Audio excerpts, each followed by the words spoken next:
So yeah, thanks for your time and coming along. As we were introduced there, we're going to be talking about email marketing today, and specifically dynamic content. So as we go through, we've got different examples, and we've got a live presentation as well, a working example to hopefully get the message home. So even if you are already doing some dynamic content, hopefully there's a bit of information there for you guys as well. So hopefully it covers off everyone's sort of level throughout. So just want to give you a brief introduction about Email Centre. We've been running for over 15 years now. It's independently owned, so we're quite dynamic and able to move quickly with technology. So we're an award-winning ESP because of the fact that we are a smaller, more agile company. And this has enabled us to work with some great clients over the years, from small startups all the way through to big multinationals and some of the biggest brands in the UK. So we're quite pleased with our sort of clients and the partnerships that we form with those guys. Using Maximail, so it's Email Centre by, it's Maximail by Email Centre. So using Maximail's easy to use interface hopefully gives you a bit more time to be more strategic in what you're delivering and what you're putting out in terms of your marketing messages. And hopefully dynamic content is one of those solutions that can make things a lot easier for you guys in terms of focusing on your day-to-day marketing jobs. So we offer a range of services, from in-house managed services if you want an extension of your marketing team, all the way through to obviously self-service, just using our technology and the support line there if you require any assistance. So we've won quite a few awards over the years, and we wanted to highlight this just for the fact the top left-hand corner there, the Travel Marketing Awards, this was all based around dynamic content. So we'll be showing you that live preview, which was quite advanced back in its time, and things have advanced on since then, but we'll cover that as well in the presentation. Just a brief sort of top line of our clients. Obviously, these are our enterprise clients, but we do work with medium to small clients as well. But these are our top liners, brands that you'll all hopefully be aware of. Sorry about the feedback. So as discussed, the presentation is going to be focused on dynamic content. If you do have any questions at the end, we'll be available here to talk you through, and we're also exhibiting on stand C60 if you want to go through in a bit more detail and things like that. I recognise a few faces that we've spoken to already today, so thanks for coming along as well. I thought it'd be appropriate to start off with a quick definition of dynamic content. So as you can see there, that's what we define dynamic content as. So just as a quick straw poll, how many of you here are already doing dynamic content? Anybody? 1, 2 in the middle, 3, 4, a few more, yeah. And what about segmentation? Anyone using segmentation to solve this? Yeah, a few others as well. And does anyone just send their emails, the same static email, to their whole database? Yeah, a few brave people putting their hands up. So hopefully we've got enough in the presentation today to show you all, with the varying different expertise and experience, how you can improve on what you're doing at the moment. I think it's because I'm moving around a bit too much, so I apologise. So why do you need dynamic content? Obviously, as you can see up here, there's different benefits of why you would do dynamic content, but it can increase engagement levels, it can drive traffic to your website, more relevant traffic as well, so people are clicking on stuff that's relevant to them, so they're going through to the things that they're interested in. And obviously you can build up your brand loyalty there as well with your customers by sending relevant and engaging content. So first off, just to give you an example, so if we take an online retailer, someone like Next for example, if they send out emails, not all of their subscribers are going to want to receive the same email. So the example here is male and female, and the email is for females. So you can see straight away the issue there, and hopefully not everyone would want to see just women's wear. Another example would be the restaurant industry. So if you're sending out deals or offers about your restaurant, you don't want those to be all the same for every single recipient. So you've got to make it and use dynamic content. And that's the solution. So what we're suggesting is you still send out one email, so it's not going to take you all of your time and all your resource in terms of creating lots of emails, doing different segments. But actually what you're doing, you're creating many versions of that email with dynamic content in, okay? So if we take the clothing retailer as an example again, they can now, basic segmentation here, send the male clothing range to the male recipients, and obviously the women's fashion to the female recipients. So that's top level basic dynamic content that you can implement pretty easily. Obviously we can delve deeper into this in terms of maybe the buy-in behaviour and buying patterns on the website, the last products they've bought or the most commonly bought, but this is just to give you an idea and the basics. And again, if we look at the restaurant chain again, then we can look at people in Manchester, they want to receive offers about Manchester. People in London want to receive offers about their London restaurants and not their Manchester ones. So what does this mean? So obviously it means one email still, so easy for you guys to put together, but many happy recipients. So the bottom line is better return on investment for yourselves. So I'm just going to hand over to Lawrence now. We're just going to work through a live working example just so you can relate to it in a bit more detail. Afternoon, guys. Can everyone hear me okay like that? Yeah, I feel like Britney Spears or something with this. I see it. So thank you for staying behind. It's 4:30 in the afternoon and I realise it's a graveyard slot, so I'm really happy to see we've got a full crowd here today. Partly an excuse to give out free sweets, but also to show how dynamic content works. Sorry about the feedback, guys. So Adam's going to go to the front. So here lights Quality Street at the front. You're our subscribers. So we're going to imagine that the Quality Street, the tin of Quality Street is our email and the sweets are our content. Adam is giving out the content of our email as we speak, the coconut sweet. Has anyone here got their favourite sweet from Quality Street? No? Oh, you like coconut? No. What we've done here is we've dished out what an assumption of what our content should be and what our subscribers like. So what Adam's now going to do is ask, what's your favourite sweet? By asking for a little bit of information, what we're hoping here is that we can give you your favourite sweet or your favourite content in the email. What Adam's also done is recommended, if you like a strawberry cream, maybe they will like an orange cream. So we're basing on behaviour and what you've done before to recommend other products or content or sweets. As well as it's been a bit of fun, what we're trying to prove here is that actually by asking for a little bit of information, we can give you the right content. Thank you, Adam. If anyone wants any more content, we've got loads of sweets at the front, so come at the end.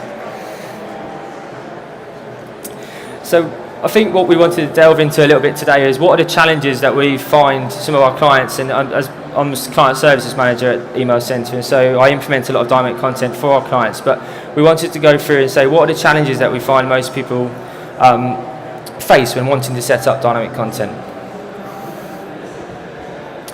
The first challenge is relevance. We know we need to be relevant.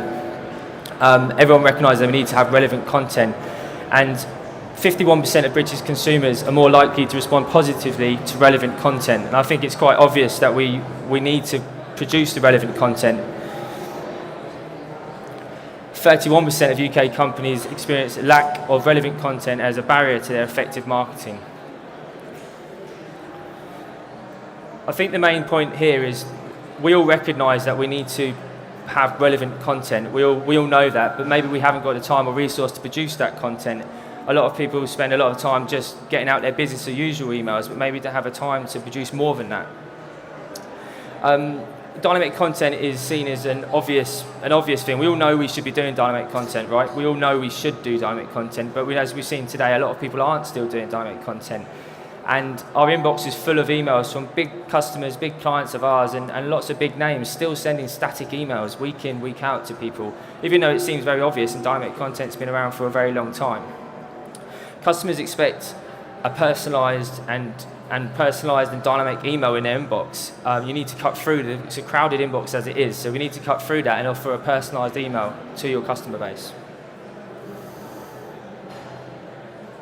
Personalisation used to be enough. Dear insert name is now not enough. It's still a good cut through. It's still, especially in a subject line, it has a good cut through. But today that's not enough. To be more, we need to make it far more personal to your customer base. We have the technology now to pull through browser behaviour, past product behaviour, pull this into your email, cross-sell and upsell based on past products. It's a real-time behavioural stuff is really what we're implementing for a lot of clients at the minute. Adam will go into a little bit more detail on that later in the presentation. And hyper-personalised content, we're doing a lot of real-time timers on sale emails for our travel clients and real hyper-personalised content being pulled through. Combining this with personalisation like a first name will really make it personal and have cut through in your inbox. And what does being relevant result in? Personalised emails receive a 29% increase in unique opens and a 41% increase in unique click-through. I mean, that's massive. I mean, to me, it seems a bit of a no-brainer, but yet we still aren't all producing dynamic emails. The next challenge that do I need to click again? Sorry. The next challenge that we've identified, and to me this is the main one, is data. Without the right data, it's very, very difficult to produce dynamic content. I have a lot of clients who come to me and say, we need to do dynamic content, we want to do dynamic content, but if you haven't got the data there for me to produce that dynamic content or to segment and set the criteria against, it's very difficult to do so. 55% of UK companies have experienced the quality of their email address to be the reason they can't get this set up. I mean, it's a massive stat, everyone realises it. I think this stat here, this proves that people don't mind giving you information. Don't be afraid to ask for it. Be clear, make it very easy to do, and perhaps even incentivise it, and be very clear on how you're going to use that data. There's been some cases recently with some opt-in and opt-in laws, but we need to be very clear on how you're going to use that data. But don't be afraid to ask for it. We often see an update your preferences link maybe hidden at the bottom of the email with unsubscribe. People spend a lot of time and money on preference centres and then hide that on the bottom of an email. People don't even see that. People only go to the bottom of the email if they want to unsubscribe. Let's make it prominent. Put it into your email, bring it into the email, and give people an opportunity to give you more information. The more information, like I said, you have, the more dynamic content and segmentation that you can produce from that. That's not to say if you have just an email address you can't do dynamic content. We still can work with that, but the more content, the data that you supply, we can make more interesting automated campaigns, pulling in dynamic pieces of information. Personal information on favourite store, date of birth, of automated birthday campaigns. And more what we're seeing now is the web browser history and the real-time purchase behaviour stuff feeding through into our system and using that to enhance on your already in dynamic content in other emails or your automated systems, really using that real-time web browser behaviour to enhance on that. So, Lawrence, can you hear me? Hello? So, Lawrence, is that on? Can everyone hear me? Yep. So Lawrence obviously covered off and is going to show you some live examples of that a bit later on as well. But obviously the last sort of issue that you may face is having the time, the resource and the expertise in-house to carry these tasks out and get this all set up for yourselves to get the best return on investment. So we work with a lot of clients at the moment where they know there's a need for dynamic content, but they just don't have this time and resource in-house to do it. So there's probably the biggest issue facing most marketers today is the time and having the resource and flexibility to implement something new as a program. So in this instance, you should be able to turn to your email service provider and they can offer you assistance in setting this up and certainly giving you best practice and guidance on getting the most out of dynamic content. So it's always worth starting at your ESP first and then knocking on their door to see if they can support you with that. There's just a few examples here of some of the main issues that you may face, but we like to work with companies as partnerships, so it's an extension of your team. So if you are short on resource and things like that, then we can open up those doors for you and get a lot of the implementation set up and done for you guys, as would any ESP, I would imagine. So how can we address these challenges? And what I wanted to do is just go through a few examples of what we've set up with some of our clients. With dynamic content. First example here is going back to the preference center, not hiding that at the bottom of an email. So this is for D&D restaurants.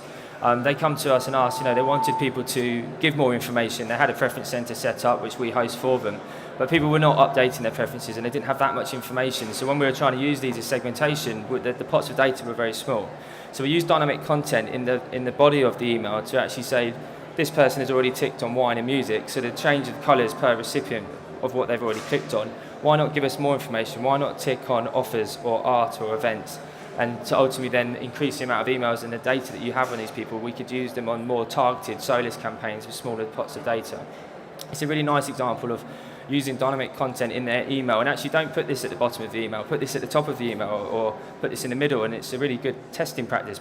Test where it goes best. Don't be scared to test, do an A/B split test. Test, does it work better at the top or in the middle? As Adam said, we've won many awards, and last year we won a gold award at the Travel Marketing Awards for this campaign with Cottages for You. This is an anniversary email, a booking anniversary email, and we dynamically pull in the two images at the top. So this is a lovely image of the region. So first we have a region, Devon in this example, and then the actual picture of the cottage as well. So this is in to try and muster up some nice memories, hopefully good memories of the holiday and not a bad memory. And then what we have is we stored in related table products and product tables all the cottages and the recommendations. So based on your last booking, we've dynamically pulled through 3 recommendations based on your last booking. All this data is stored in product tables within the system and relatable tables that we can join together and pull through these sort of recommendations. Read some of the stats on this. So they compared to the generic newsletter, people clicking through increased by 499%. 70% of those clicks were on the recommendation section. This email revenue from this email achieved a 2,882% ROI. Huge increase. Next example. This example is for Visit Britain. Visit Britain send a lot of emails, and sent to 30 different countries and 12 different languages and an English version. We do a lot of dynamic content for them to get around the fact that they were generating lots of different versions of their email in lots of different languages. But also they were sending just static emails every month. They actually have a very good preference centre, so they have 11 preferences: history, cities, royalty, theatre, etc. when you sign up on the website, collecting some really good data, and then we're just doing nothing with it at all. So what we did here is we produced a content table where each month they can change the content related to those preferences. They can put the URL, an image, and a heading title. We then dynamically pull through this based on the preferences that you've ticked. This person's obviously ticked countryside and cities, etc. But to go beyond this, we actually then started doing tracking on the clicking of this, because somebody may have ticked all of those preferences, so you're always going to get one of everything. But we start tracking what people are clicking on. And then we'll start feeding, if we know you click on cities the most every time, we'll start feeding you cities over top of that as well. That was actually a bit of a bespoke project outside of MaxML, but I suppose it just shows the capability of what we can do. Is people come to us with a lot of time. We may not be able to do it in MaxML, but it's something as we're a very agile agency with an in-house development team that we can do this bespoke sort of stuff. It's been fastly become the most clicked area in their emails. Some people may recognise the brand James Villa Holidays. So they come to me, they're part of the Host Seasons group. They wanted to replicate the Cottages for You anniversary email. They didn't have a need to store the information in product tables. They were sending a list of daily scheduled import, and they're hosting all the content of this email in profile fields. So what we've been able to do here is another way to show you how you can use dynamic content in emails is storing the information in profile fields. We can just use merge tokens throughout the email to generate, again, past booking information on the top, and then 4 recommended villas based on your last booking. Again, a really successful campaign, a really good looking email as well. They use some good use of GIF images of the aeroplane flying across and an umbrella moving up and down again, which is, I'm a big fan of a GIF image in an email myself. So what's next for dynamic content? So we're working with clients now on behavioural activity on your website, so you can see what people have shown an interest in and what they're looking at. So if they've not made a purchase, sometimes that can be quite difficult. So having that insight into what people are actually looking at on your website, they may buy the same thing off you all the time, but they always look at something else while they're on there. That's a missed opportunity there if you're not tracking that information. So we can in real time pull that information into your email campaigns as well, or even personalise your website to next time they visit, that information is displayed high up on the website so that they can have a quick conversion for you guys. And obviously, again, this is focusing on generating more revenue for you guys as well. So that's the sort of way the industry is going. By using real-time behavior, we can produce hyper-personalized emails, and you can see from some of the examples, abandonment, browser abandonment, shopping cart abandonment, and also just general searching, what categories you've been searching, and using those analytics to create dynamic content emails. Utilising real-time targeting and profile data can enable us to deliver more targeted and personalised emails as well. So that information is being passed to our system in live real time. So when you're sending a campaign, if you are doing any segmentation, it's always up to date. So it's not old information that you're sending out. And we can even update at point of open as well in some cases. So it is very fresh. It's the latest information. Even if you've sent the email, they've been on your website. When they come back to open that email, it's the latest content there. So you're going to get the best results for your campaigns.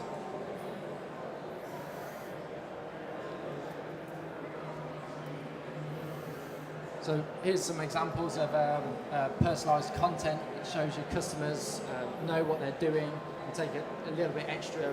You're giving them a little bit extra and relating it to what they've searched. So again, it's very personalised information. So that's the message we're really trying to drive home. It's what the consumer wants. They don't want the coconut sweet. They want what they want and what they're interested in your particular part of your business.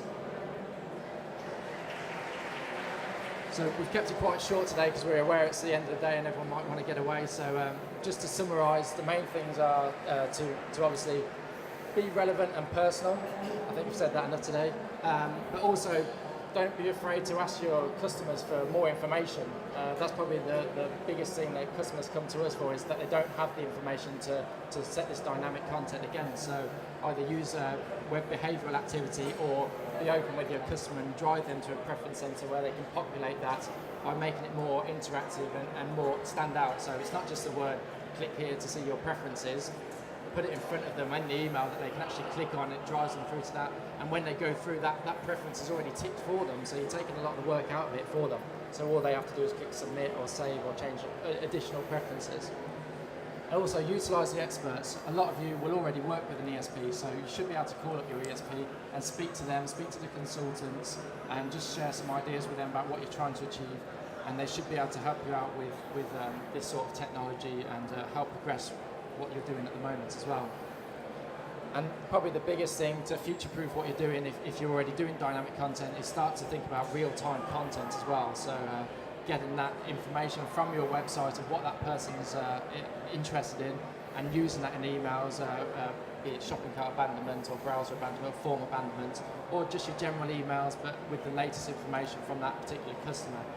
That is going to increase your return on investment fourfold by investing in that sort of technology as well. So just thank you everyone for listening. That's the end of the presentation. We're going to hang around for a few minutes. If anyone wants to come up and speak to us or ask any questions on the floor now, by all means, just raise your hand. Feel free to ask any questions about the examples that we've sent.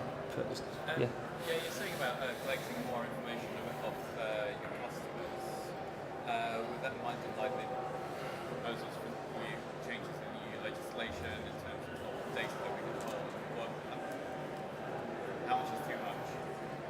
Yeah, I think it really depends on the customer and what the services that you're offering, really. But a preference centre opens that up so that as long as they're in control of what you're sort of asking them for, the preference centres work well in that. In terms of the browser behaviour and things like that, as long as you make it clear on your website when they subscribe that you're using third-party session cookies and things like that, then you'll meet all your legal requirements from that point of view. I don't think there's too much data that you can collect. The more data you can collect, the more personalised and more targeted you can get. So we always advocate that our customers give us as much information as possible and store that within the system, be it in a profile field, which is basically how we store data, or in a data table. So all of your products you can store in a data table. Like the example I gave with the sweet, if you like orange cream, you like strawberry cream, again you can have a related products table as well, and then start to utilise that with cross-sell and upsell in your emails, which is dynamically loaded for every single recipient. So I'd say keep it simple at first. So ask for the basics of what you want, the essential bits that you need for your campaigns, but then use a program of emails to then get more information from them. So do like a 3-stage welcome program, for example. Send one email straight away after giving the information and make it very prominent of how to get more data from them. So give us more information and maybe you'll be entered into a prize draw. Put a few stages into that, and because trying to get it all in one go is maybe a bit overkill. So get basics, figure out what you need to be able to do the programs that you want and the dynamic content that you want to do, and then put a program together, and then sort of 3-stage, 4-stage email welcome program and incentivizing it works really well. I used to work for Argos head office in the e-commerce team there, and we did the basics on our first one, and then the first welcome trigger which said give us more information and be entered to win a £500 Argos voucher. It worked really well. Obviously it was a good prize, but for getting more information, incentivizing it worked really well. Any other questions, anyone? At the back there? Lawrence might have to come over, he's got the head. Oh yeah, I'm mobile. I'm not mobile.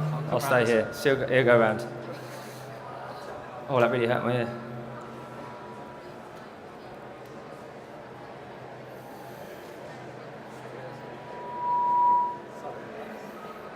So the question there was, how do we capture the real-time behavioural information?